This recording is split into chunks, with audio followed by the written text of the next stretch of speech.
Izšla je nova, razširjena izdaja knjige Organizacija knjižničnih zbirk. Soustvarile so jo kolegice iz oddelka za bibliotekarstvo, informacijsko znanost in knjigarstvo Mariborske knjižnice Izuma ter Narodne in univerzitetne knjižnice. Knjigo bo predstavila Tereza Poličnik-Črmelj, ki je zaposlena v slednji in sicer v oddelku za pridobivanje gradiva. Tereza, prosim. No, lepo pozdravljeni še iz moje strani.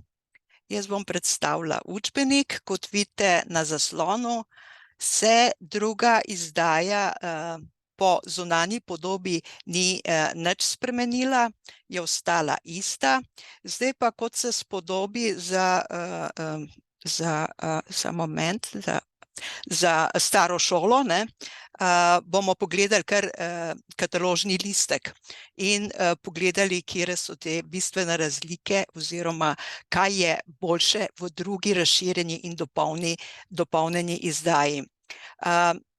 No, to še moram omeniti, da je glavno zaslugo za izid tega učbenika ima seveda Alenka Šauperl, ki je bila urednica tako prve kot druge izdaje in je tudi bila naprošena, da bi predstavila ta učbenik, pa je žal bila, pač nima časa, je zaposlena z drugimi stvarmi, tako da sem jaz pač prevzela to nalogo.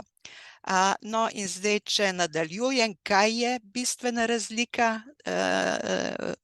s prejšnjo izdajo, ima kar več kot 100 strani, večji obseg, bibliografija je dokaj obsežna, sodeluje več avtoric kot na prvi, za polovico več in tudi nova poglavja so 4, ki jih bom tudi na kratko predstavila, in cena, ki smo z nabave zanima, 29,90 evrov.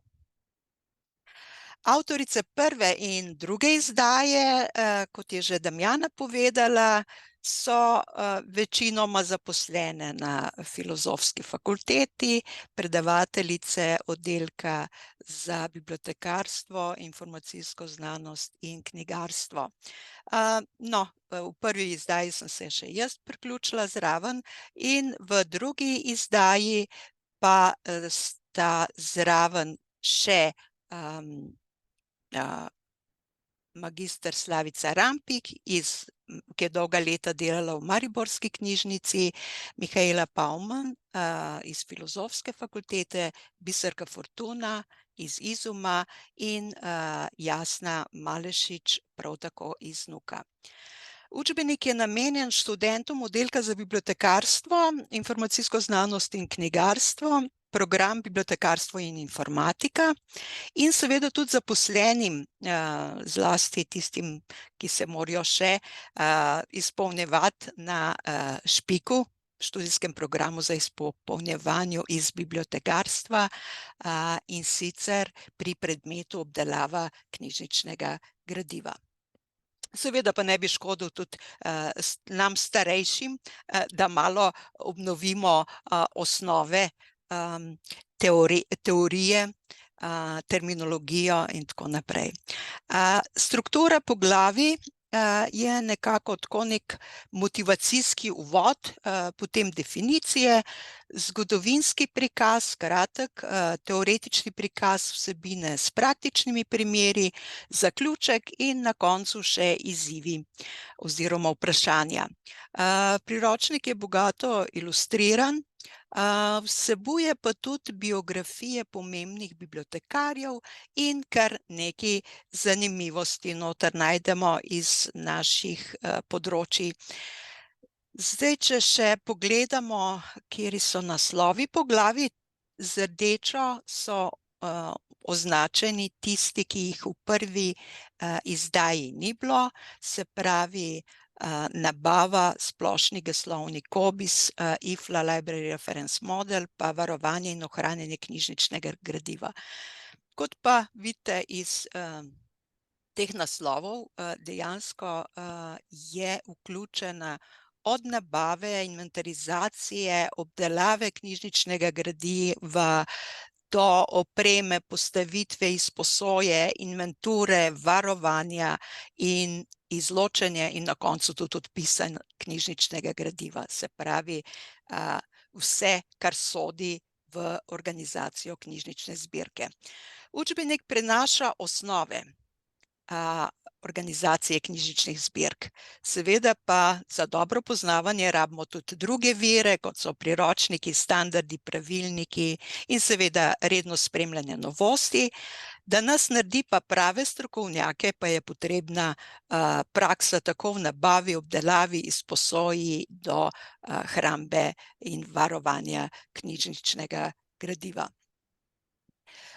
Opozorila bi še na časovni okvir in to pomeni, da smo upoštevali pri posodabljanju poglavij iz prve izdaje novosti, ki so bile sprejete do avgusta 2023. Tako da zdaj, kar bo novega v Cobisu, ker kar precej poglavij se ukvarja tudi s tem okoljem Cobis in seveda redno je treba spremljati, sploh tisti, ki delate v katalogizaciji, novosti komisije, ki se imenuje Krasovka.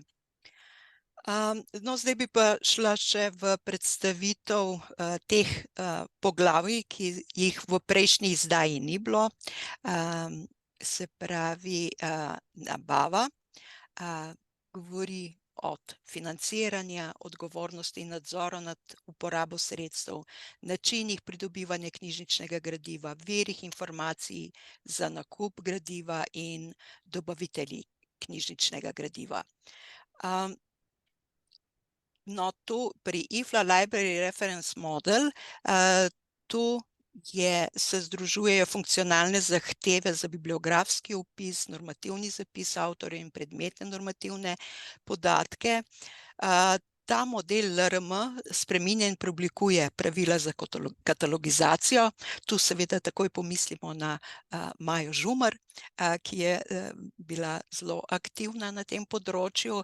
No, se pravi, novi izrazi nastopajo na področju katalogizacije in verjetno jih vsi poznate, kot so entitete, atributi in te relacije, ki nastopajo med njimi.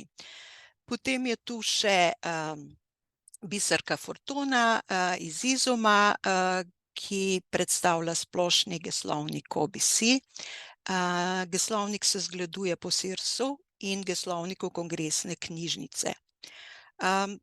Geslovnik je vključen v sistem normativne kontrole, je univerzalni kontrolirani slovar in je normativni geslovnik za sistem Cobis-C.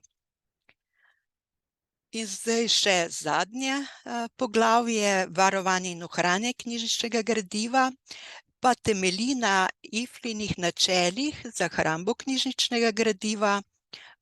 Govori pa o vzrokih poškodb, kako ravnamo s gradivom, kako reproduciramo knjižnično gradivo, to je zelo pomembno področje, ker to zdaj množično počnemo. Hranjenje knjižničnega gradiva, kakšni so zaščitni ovoji knjižničnega gradiva, kako razstavljamo knjižnično gradivo, potem govori o bioloških poškodbah knjižničnega gradiva in seveda tudi o naravnih nesrečah in nezgodah, ki se zgodijo in kako ravnamo v teh primerih, na primer primer poplave. No, in tako smo prišli do konca. Za konec imam pa še eno takšen namig, eno kako bi rekla, motivacijo, da malo poiščete, pobrskate po tem priročniku in sicer noter najdemo tudi informacijo o tem, da so so nekateri zaposlili svoje, čeprav so bili uspešni v svoji poklicni poti, so mogli zaradi zdravstvenih težav zaključiti to kariero in so začeli delati v biblioteki. In če hočete vedeti, kdo je to bil, morate prebrati priročnik. Hvala za pozornost in vabljeni k branju. Hvala.